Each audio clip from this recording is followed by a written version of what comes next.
Bonjour et bienvenue dans votre émission spéciale bilingue consacrée à l'Ukraine。观众朋友您好，欢迎收看欧洲卫视特别节目《直击乌克兰》，我们将共同关注乌克兰危机的最新进展。Voici l'essentiel des informations。下面请看详细内容。央视新闻消息，3月9号，俄罗斯国防部发言人科纳申科夫发布战情通报。当天，俄罗斯空天军瘫痪乌克兰49处军事基础设施，包括2个指挥所、6个防空导弹系统、4个弹药库和燃料库、37个武器和军事装备集结地。科纳申科夫说，特别军事行动以来，共瘫痪乌克兰2786处军事基础设施，击毁953辆坦克和装甲车。科纳申科夫还指出，在特别军事行动开始前，乌克兰武装部队有250架战机和直升机，俄罗斯从地面和空中击毁了89架战机和57架直升机。乌克兰90%的军事机场已经瘫痪。俄罗斯官方辟谣网站与假消息作战发布文章称，有媒体报道国际原子能机构表示切尔诺贝利核电站情况恶化，这是假消息，真相是他们只是在制造恐慌。国际原子能机构指示报告称，与传感器失去联系，这证明不是切尔诺贝利核电站的问题，而是乌克兰境内互联网的中断导致的。切尔诺贝利核电站的局势在全面掌控中，工作人员正在正常履职尽责。3月7号，俄罗斯军方向他们提供了人道主义援助。Le FMI vole au secours de l'Ukraine. Le Fonds monétaire international a approuvé mercredi 9 mars une aide d'urgence montant de 1,4 milliard de dollars en faveur de l'Ukraine. Le pays est en effet confronté à une très grave crise humanitaire et économique depuis le début de la guerre. Les besoins de financement sont importants, urgents et pourraient augmenter considérablement à mesure que la guerre se poursuit. C'est ce qu'a assuré la directrice générale du FMI, Kristina Lina Georgieva. Les pertes tragiques en vie humaine, les énormes flux de réfugiés et l'immense destruction des infrastructures et des capacités de production causent de graves souffrances humaines et conduiront à une profonde récession cette année.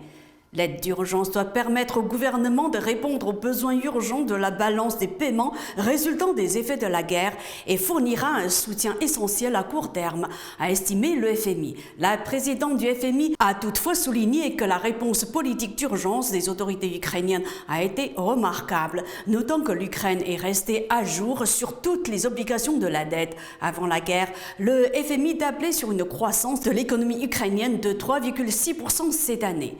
On apprend aussi que les élus de la Chambre des représentants américains ont adopté mercredi soir un nouveau budget américain qui comprend une enveloppe de près de 14 milliards de dollars pour la crise ukrainienne. Le texte doit désormais être voté au Sénat avant d'être promulgué par Joe Biden. 澎湃新闻消息，当地时间3月9号，美国驻俄罗斯大使沙利文建议美国人立即离开俄罗斯。他向美国公民建议，如果你想离开，如果你能离开，现在就离开。如果现在不能离开俄罗斯，则要制定一个计划，保证自己能够在没有美国大使馆帮助的情况下也能离开俄罗斯，因为俄罗斯政府随时可能会关闭大使馆。当地时间3月9号，欧盟委员会主席冯德莱恩表示，欧盟27个成员国已经对俄罗斯和白俄罗斯采取进一步的制裁措施达成共识。欧盟决定将白俄罗斯的3家银行排除出SWIFT系统，对160名俄罗斯寡头和政界人士实施制裁。欧盟还将禁止向俄罗斯出口海事相关技术。Dans une vidéo publiée mercredi 9 mars, le président ukrainien Zelensky s'est indigné du bombardement par la Russie mercredi d'un hôpital pédiatrique dans le port stratégique de Mariupol. Européens, Ukrainiens, habitants de Mariupol, aujourd'hui, nous devons nous unir pour condamner ce crime de guerre de la Russie qui reflète tout le mal que les envahisseurs ont fait à notre pays, a déclaré le dirigeant ukrainien. Le premier bilan de bombardement qui a été fermement condamné par les pays occidentaux fait état de 17 blessés. Le bombardement aérien est la preuve finale, la preuve qu'un génocide ukrainien est en train de se produire. Nous n'avons jamais et n'aurions jamais commis un crime de guerre comme cela dans les villes de Donetsk ou Lugansk, ou aucune région, a ajouté le président Zelensky en référence à 2 villes de l'est de l'Ukraine tenues par les séparatistes pro-russes, selon l'expression de France Info.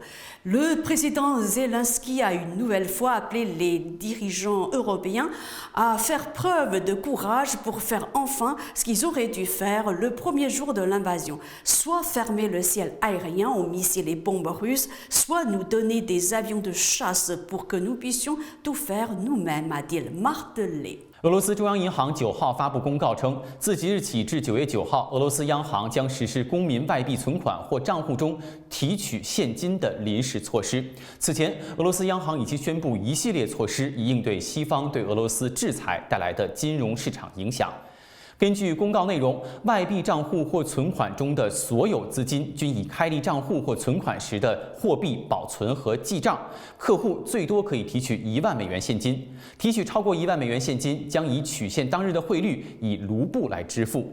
在实施为期6个月的临时措施期间，所有外币都将以美元取现，其他外币将按取现当日的市场汇率兑换成美元。 俄罗斯央行指出，客户可以在银行柜台提取现金，同时也可以继续将资金存入外币存款或账户。同时，储户仍可以开设新的外币账户和存款账户，提现时将按照当日市场汇率以卢布来支付。此外，俄罗斯央行表示，在实施临时措施期间，银行将不会向公民个人出售外汇现金，但可以随时将任何数量的外币现金兑换成卢布。 Et pour terminer, une série de brèves sur la guerre en Ukraine. Selon un sondage IFOP pour le journal du dimanche, 62% des Français sont favorables à des livraisons d'armes à l'Ukraine. L'étau se resserre autour de Kiev. Les troupes russes n'étaient plus qu'à une dizaine de kilomètres de la capitale ukrainienne. Mercredi soir, près de 2 semaines après le début de l'offensive russe, le Kremlin a constaté des progrès dans les négociations avec le gouvernement de Zelensky et répète que la Russie ne veut pas viser la population civile. Jusqu'à présent, des milliers de civils ukrainiens ont péri dans le conflit selon les Échos. Côté diplomatique, et alors que les sanctions économiques occidentales continuent de pleuvoir contre Moscou, les ministres russes et ukrainiens des Affaires étrangères se retrouvent ce jeudi pour leur premier face-à-face depuis le début de l'offensive russe en Ukraine.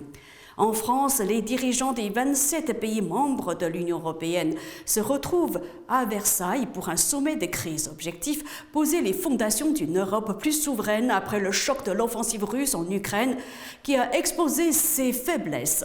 Ce sommet est celui du sursaut européen de la souveraineté européenne, souligne l'Élysée.